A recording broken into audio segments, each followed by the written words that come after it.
اعوذ باللہ من الشیطان الرجیم بسم اللہ الرحمن الرحیم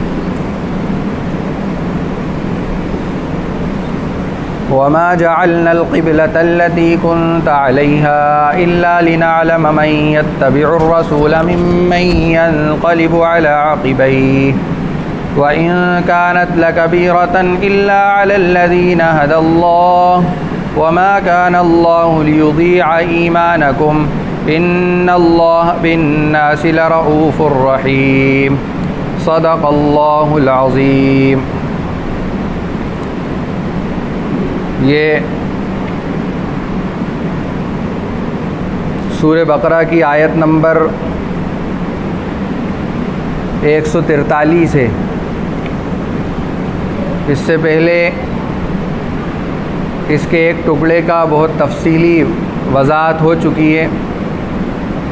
اب یہاں آگے کا ترجمہ آپ کے سامنے بیان کیا جا رہا ہے۔ وما جعلنا القبلة التي كنت عليها، اور جس قبلے پر تم پہلے سے تھے اسے ہم نے کسی اور وجہ سے نہیں بدلا، الا لنعلم من يتبع الرسول ممن ينقلب على عقبيه، بلکہ صرف یہ دیکھنے کے لیے اس قبلے کو بدلا، مقرر کیا تھا کہ کون رسول کا حکم مانتا ہے، ممن ينقلب على عقبيه، اور کون الٹے پاؤں پھر جاتا ہے، یعنی کون اس سے منہ پھیرتا ہے۔ وَإِن كَانَتْ لَكَبِيرَةً إِلَّا عَلَى الَّذِينَ هَدَى اللَّهُ، اور اس میں شک نہیں کہ یہ بات بڑی مشکل تھی، کن لوگوں کے لیے؟ ان لوگوں کے لیے جن کو اللہ نے ہدایت دی تھی، یعنی جن کو ہدایت دی تھی ان کے لیے مشکل نہیں تھی۔ وَمَا كَانَ اللَّهُ لِيُضِيعَ إِيمَانَكُمْ، اور اللہ تعالیٰ تمہارے ایمان کو ضائع نہیں کرے گا۔ إِنَّ اللَّهَ بِالنَّاسِ لَرَؤُوفٌ رَحِيمٌ، در حقیقت اللہ لوگوں پر بہت شفقت کرنے والا بڑا مہربان ہے۔ یہ اس کا ترجمہ تھا۔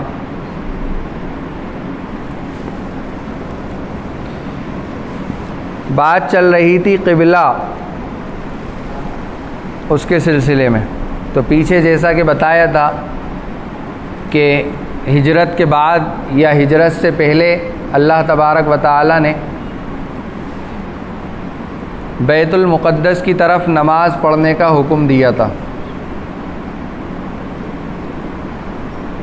چنانچہ اللہ کے نبی صلی اللہ علیہ وسلم نے 16 یا 17 مہینے بیت المقدس کی طرف رخ کر کے نماز پڑھی۔ اس کے بعد حکم دے دیا کہ نہیں، اب بیت اللہ کی طرف ہی رخ کر کے نماز پڑھنا ہے۔ تو چنانچہ جب جیسے یہ حکم نازل ہوا، اللہ کے نبی صلی اللہ علیہ وسلم نے، ایک روایت میں ہے کہ ظہر کی نماز تھی اور ایک روایت میں ہے کہ عصر کی نماز تھی، کہ قبلے کے بدلنے کا حکم نازل ہو گیا۔ چنانچہ فوراً جب یہ حکم نازل ہوا تو تمام لوگوں نے جو وہاں موجود تھے ان لوگوں نے اپنے رخ کو موڑ کر بیت اللہ کی طرف، مسجد حرام کی طرف کر لیا۔ جو اس علاقے سے دور تھے، جب وہ خبر وہاں پہنچی تو انہوں نے اپنی اگلی نمازوں میں اس کو رخ کو بدل لیا۔ جب وہ خبر قبا پہنچی، اگلے دن پہنچی، قبا وہاں سے تھوڑا دور ہے، تو وہاں اگلے دن لوگوں نے اپنے رخ کو کعبے کی طرف، یعنی بیت اللہ کی طرف، مسجد حرام کی طرف کرا۔ تو اسی کے اندر اللہ تبارک و تعالی نے ان آیات کے اندر بیت اللہ کی طرف رخ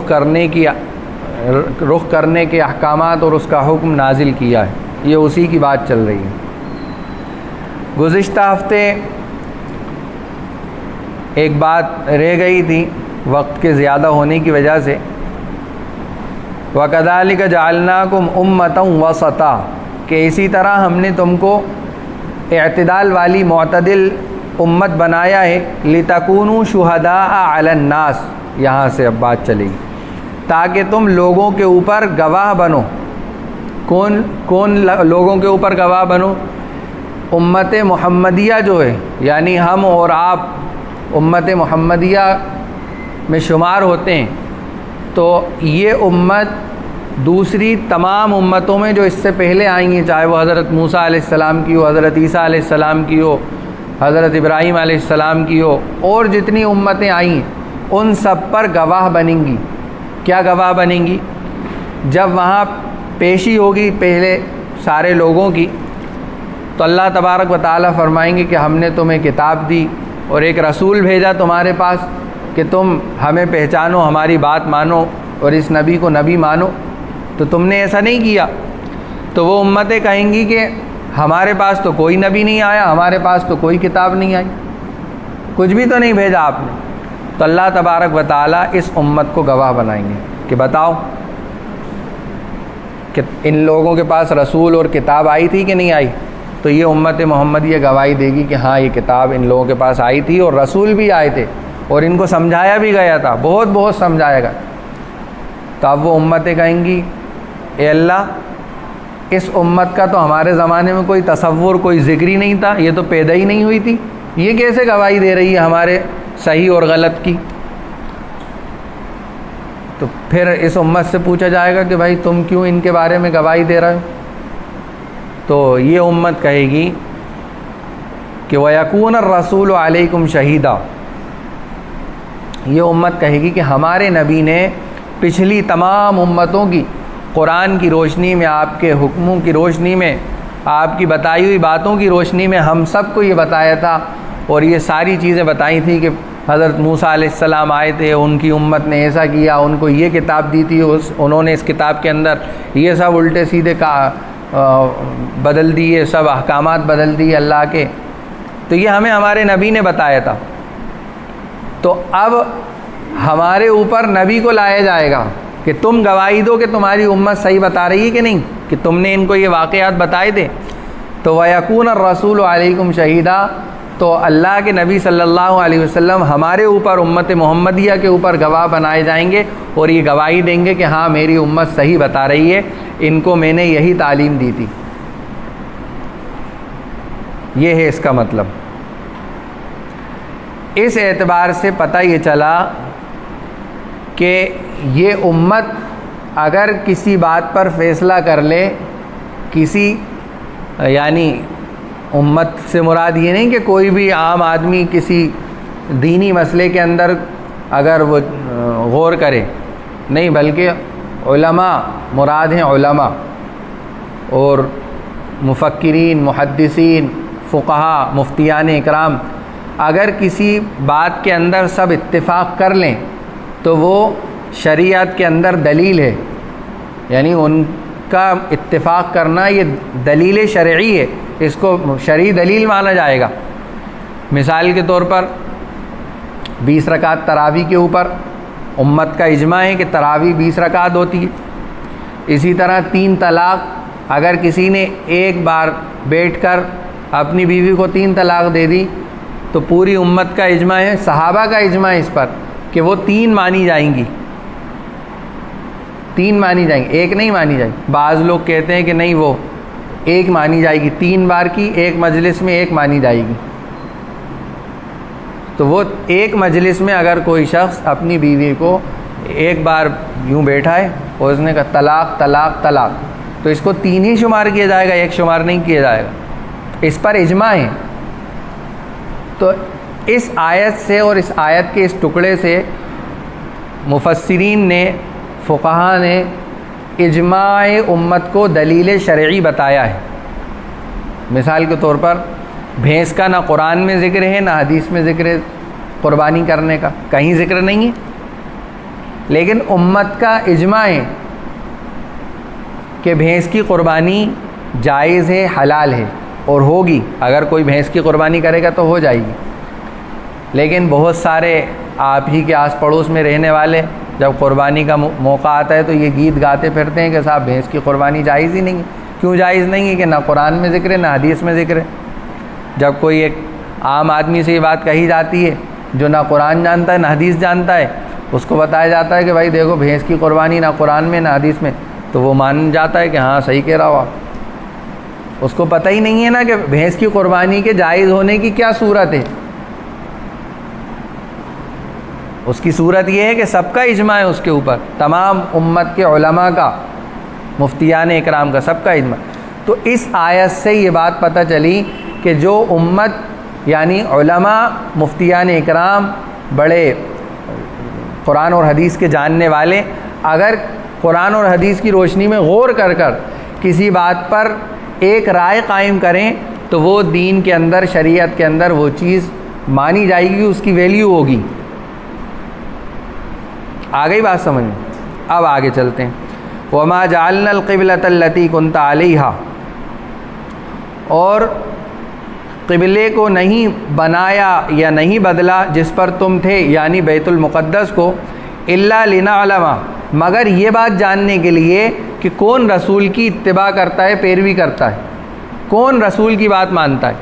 کہ 16-17 مہینے وہاں اس کو اس طرف رخ کر کے نماز پڑھنے کا حکم دیا، اب نبی کے اوپر وحی نازل ہو گئی، نبی نے یہ بتا دیا کہ نہیں اب اس طرف منہ کر کے، تو یہ بات جاننے کے لیے ہم نے یہ کیا، قبلہ بدلا کہ کون رسول کی پیروی کرتا ہے، کون رسول کی بات مانتا ہے۔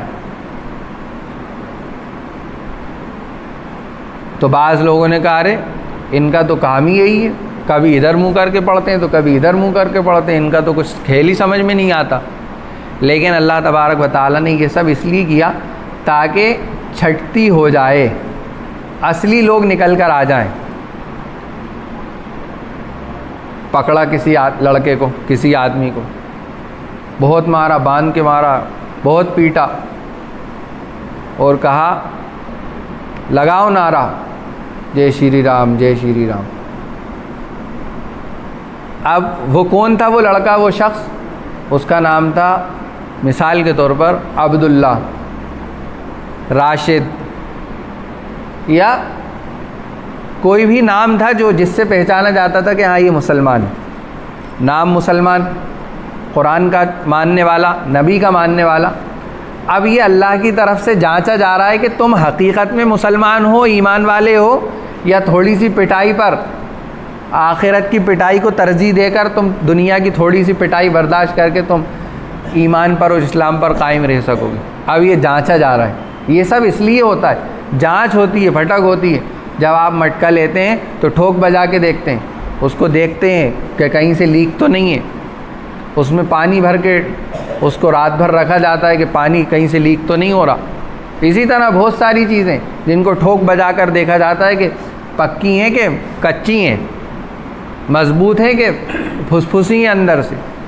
تو یہ عمل اللہ کی طرف سے شروع ہوا ہے، کبھی کہیں کچھ کر دیا جائے گا تو اس سے آپ مسلمان خوف زدہ ہوتے ہیں یا ان کی ہمتیں اور بڑھ جاتی ہیں؟ ایسا تو نہیں کہ 2-4 کو کہیں مار دیا جائے مسلمانوں کو تو باقی کے لوگ اور کم ہمت ہو جائیں، بزدل ہو جائیں، ٹرین میں سفر کرنا چھوڑ دیں، بالکل یعنی خوف بیٹھ جائے ان کے اندر۔ نہیں، اس سے اگلے صفحے کے اندر بتاؤں میں آپ کو، دیکھیے آپ اگلے ہی صفحے کے اندر کیا کہا، وَلَنَبْلُوَنَّكُمْ، اور ہم تم کو آزمائیں گے، بِشَيْءٍ، چند چیزوں سے، من الخوف، خوف ڈال کر، والجوع، بھوک پیاس ڈال کر، وَنَقْصٍ مِّنَ الْأَمْوَالِ وَالْأَنفُسِ وَالثَّمَرَاتِ، مالوں کے اندر، جانوں کے اندر اور پھلوں کے اندر کمی کر کر جانچیں گے ہم تم کو، وَبَشِّرِ الصَّابِرِينَ، اور جو اس پر صبر کر لے، صبر کا مطلب یہ ہے کہ اس کے اندر حوصلہ آ جائے، ہمت آ جائے۔ صبر کا مطلب یہ نہیں کہ وہ گھر میں بیٹھ جائے چپ چاپ، بالکل ہرگز یہ صبر کا مطلب نہیں ہے۔ صبر کا مطلب میں بہت پہلے بھی بتا چکا ہوں، اور ہمارے حضرت تو بہت تاکید کے ساتھ اس کا مطلب بتاتے ہیں کہ صبر کا مطلب یہ نہیں ہے کہ کوئی مار رہا ہے تو پٹتے جاؤ، نہیں، بالکل نہیں ہے صبر کا مطلب یہ، بلکہ صبر کا ایک مطلب یہ بھی ہے کہ آپ کے اندر حوصلہ آ جائے، آپ کا ایمان بڑھ جائے، آپ کا یقین اللہ سے بہت مضبوط ہو جائے، آپ اللہ پر بہت بھروسہ کرنے والے اور اللہ ہی سے امیدیں رکھنے والے بن جائیں۔ صبر کا مطلب یہ ہے۔ تو وبشر الصابرین، صبر کرنے والوں کے لیے خوشخبری ہے۔ آ رہی بات ہو؟ تو یہ یہ سب کر کے یہ جانچا جا رہا ہے کہ مسلمان کم ہمت ہیں یا ان کی ہمتیں بڑھی ہوئی ہیں. تو آپ کو کیا بات آپ ظاہر کریں گے؟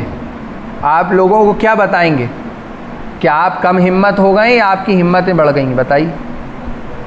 آپ کو یہ بتانا ہے کہ ہماری ہمتیں بڑھ گئی ہیں. اور وہ کیسے بتانا ہے؟ کہ جب ایسا کوئی موقع آپ کے اوپر پیش آ جائے تو آپ بزدلی کی موت نہ مریں. یہ قانون ہمیں اس کی اجازت دیتا ہے. اس ملک کا ہمارے ملک کا قانون ہمیں اس کی اجازت دیتا ہے کہ ہم اپنا ڈیفینس کریں. ہم اپنی جان کو بچانے کے لیے جو ہمارے اوپر حملہ کر رہا ہے ہم اس سے بچیں. اب وہ بچنے کا طریقہ جو بھی ہو، آپ کے اوپر حملہ جس چیز سے کیا جا رہا ہے، آپ اپنے بچاؤ میں اپنی حفاظت میں اسی کی چیز چھین کے اسی پر مار دیں. تو یہ آپ کو جواب دینا پڑے گا. آپ کی اپنی ہمت کو اور اپنی حوصلے کو بڑھانے کے لیے کہ جان اور مال تو جان اللہ ہی کی دی ہوئی ہے، اور جب تک اللہ کا حکم نہیں ہوگا جب تک یہ جان کوئی لے نہیں سکتا. جب آپ کسی چیٹی کو مسلنے کے لیے جاتے ہیں نا تو وہ بھی اپنی جان کو بچانے کے لیے کہیں نہ کہیں ڈنگ مارتی ہے. کوئی بھی چیز ہو، کوئی بھی جانور ہو، سب اپنی جان کی حفاظت کرتے ہیں. اس لیے اور ہم انسان ہیں، ہمیں خوب معلوم ہونا چاہیے کہ ہم جان کی حفاظت، اگر آپ کو نہیں معلوم تو آپ اس کے طریقے سیکھیے کہ جان کی حفاظت کس طریقے سے کی جاتی ہے. تو اللہ تبارک و تعالیٰ نے جانچنے کے لیے یہ کیا کہ قبلے کو بدل دیا کہ کون رسول کی اتباع کرتا ہے اور کون منہ موڑتا ہے، کون پیچھے پیر ہٹ جاتا. وَإِنْ كَانَتْ لَكَبِيرَةً إِلَّا عَلَى الَّذِينَ هَدَى اللَّهُ. یہ بات ان لوگوں پر بھاری ہوئی، یعنی جن کو اللہ نے ہدایت دی تھی ان پر تو بھاری نہیں ہوئی، لیکن جن کو ہدایت نہیں ملی تھی ان کے اوپر یہ بات بھاری ہوئی. وَمَا كَانَ اللَّهُ لِيُضِيعَ إِيمَانَكُمْ. اور اللہ تعالیٰ تمہارے ایمان کو ضائع کرنا نہیں چاہتے. اللہ تعالیٰ یہ بات نہیں چاہتے کہ تمہارے ایمان کو ضائع کر دیں. اس کا ایک مطلب تو مفسرین نے بیان کیا ہے کہ بعض لوگوں نے اللہ کے نبی صلی اللہ علیہ وسلم سے سوال کیا کہ جن لوگوں نے 16-17 مہینے بیت المقدس مسجد اقصیٰ کی طرف رخ کر کے نماز پڑھی اور وہ اسی درمیان میں ان کا انتقال ہو گیا، اور حکم پھر بعد میں یہ نازل ہو گیا کہ اب بیت اللہ مسجد حرام کی طرف رخ کر کے نماز پڑھو. تو جن لوگوں نے اس مدت میں بیت المقدس کی طرف رخ کر کے نماز پڑھی تھی اور اسی میں ان کا انتقال ہو گیا، تو ان لوگوں کا کیا بنے گا؟ یعنی ان کی مغفرت ہوگی، ان کی نمازیں قبول ہوں گی کہ نہیں ہوں گی؟ تو اللہ تبارک و تعالیٰ یہاں پر یہ بتانا چاہ رہے ہیں کہ وَمَا كَانَ اللَّهُ لِيُضِيعَ إِيمَانَكُمْ.